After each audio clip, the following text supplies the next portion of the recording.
I'm so proud of the campaign that we conducted. It was honest, it was upright, it was energetic, it was what a campaign in Alaska should be.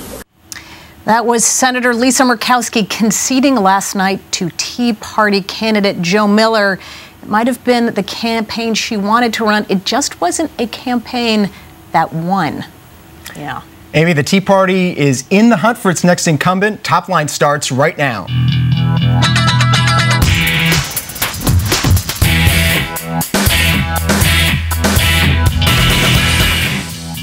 Welcome to ABC News Top Line. I'm Amy Walter. I'm Devin Dwyer.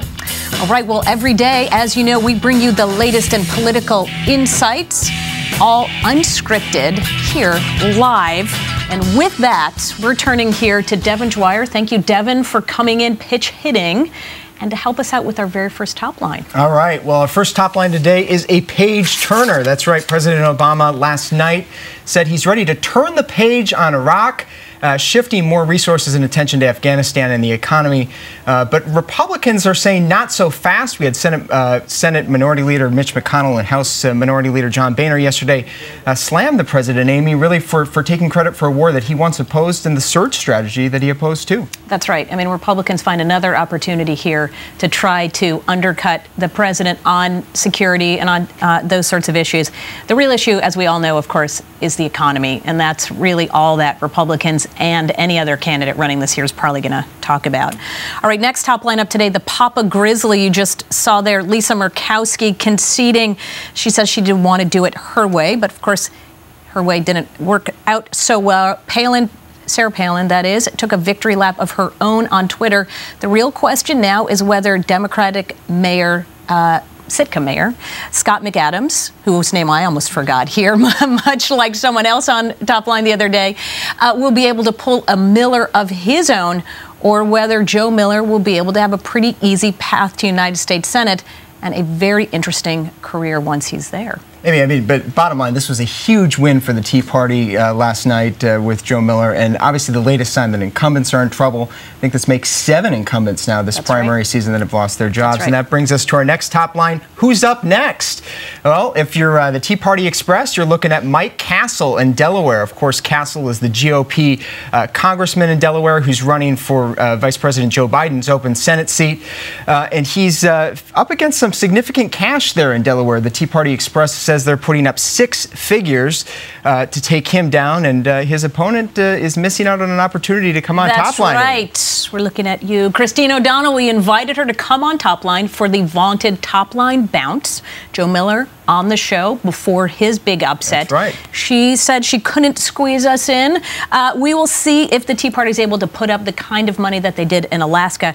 But Mike Castle, the real question is, will he have learned the lesson of Lisa Murkowski and go out and start defining her? And finally, today, Tell All Tony, Tony Blair's book hits the shelves today, takes on his the guy who ended up succeeding him, Gordon Brown, the Iraq War, even Princess Diana, the Queen, and his own drinking habits. All going to be very interesting for us to look at. And ABC's own Christiane Amanpour has an exclusive with Tony Blair on this week.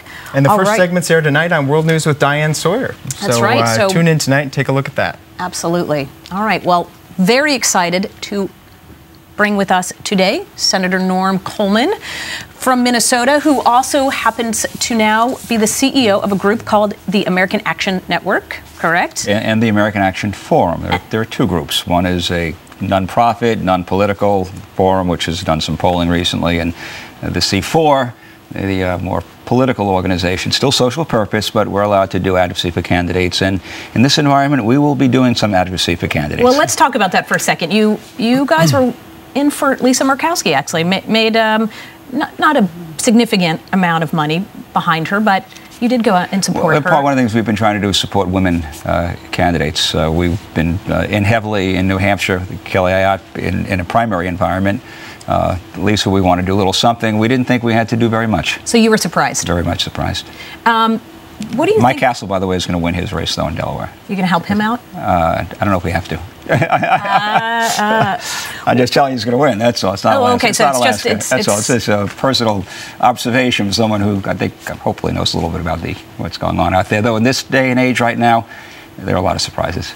Let's talk a little bit about that. I mean, the Tea Party, you were telling me a little bit earlier, has seemed to catch a lot of Republicans by surprise. I mean, do you think that they're going to be a lasting force? Are they going to change the party? Well, that may be a very, very good thing, by the way. I don't know. I mean, ultimately, they have to decide kind of where they want to be and go beyond. Right now, there's great anger. There's anger about growth of government. There's anger about debt. There's anger about spending, as there should be.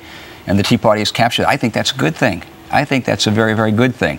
In terms of the long-term perspective, what do you do with that? How do you mold that? Where it plays? I can't tell you the answer, but the idea that people are raising their voice, they're concerned about the future of their kids, about debt, spending, growth of government, I think helps my side, my team, because we are the party of limited government. We are the party of lower tax. We are the party that wants to deal with debt and spending. So for Republicans, this is not necessarily a bad thing. It has been a challenge for some of our incumbents, no question about that. But the bottom line, if you look at all the numbers, all the polling, Democrat incumbents are in serious trouble right now looking to November. No question about that. But there is some concern that some of these Tea Party candidates could have trouble, first of all, in November. Are you worried about that? Some of these candidates we're going to win Alaska. Okay, well, let's take Alaska. Put Alaska. So is the race? Nevada, are races more? Are they more challenging? Yeah. There's no question they're more challenging. And if you're Mitch McConnell, you're going to have a more challenging herd to deal with as potentially even majority leader. That's still a little bit of a long shot. But potentially, but clearly he's going to have a more diverse universe. But again, from our perspective, the idea that people are energized and engaged about growth of government, about health care, about spending. Look at the numbers today. A Gallup poll, Republicans 11-point edge on the economy, almost dead even on health care. Yeah. And health care reform, we just got done polling in the West. Our American Action Forum did polling in the East, Midwest, and West. Health care, Obamacare is upside down. 52-37 against Obamacare, and Democrat incumbents are paying a price for that. So there's a lot of anger out there right now, but in the end, Democrat incumbents are going to pay the big price in November.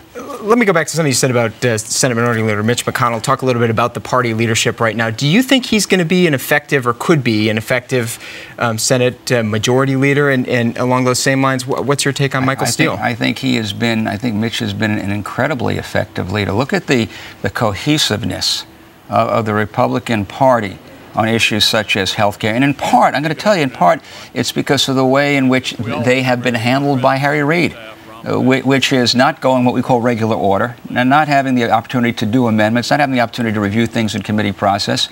The partisan environment, which has been brutal this session, I think has unified Republicans, and so Senator McConnell has done an extraordinary job of keeping Republicans cohesive. I think it surprised some of the Democrats. And can he still keep that up if you do have some of these Tea Party folks in the Senate? It's going to be challenging. Yeah. But he is a very able leader. He has done an extraordinary job. And the fact that we're even talking about the possibility of him being majority leader is pretty stunning. You're looking at races now in Washington State that American Action Network's involved in. Wisconsin, we're involved in, that weren't on the table 6 months ago, and they are on the table today. There's no question about that. Well, let's talk. Devin raised a point about Michael Steele. There were rumors going around the other day that you would challenge him. The first question is, does he need to be replaced? No. We need to all be focused on winning in November. There's no effort to replace Michael Steele. We have a unique moment of opportunity.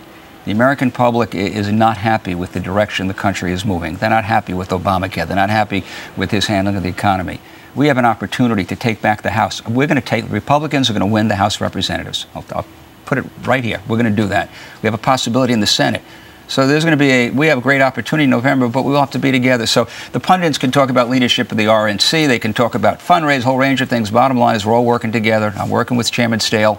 We're going to have a very good November if we stay focused on issues such as you've talked about before, the economy, debt, spending, health care. How about 2011, though? A race for RNC chair? We're looking at November 2010, and we're all united. Okay, great. Thank you so much for coming in. Great to have you. Pleasure. And sorry to get to the Minnesota State Fair. There's a Minnesota boy right away. I want your folks to know, and we have a glorious state fair, and you're going to miss enjoy that food on a stick. That's right, fried Snickers.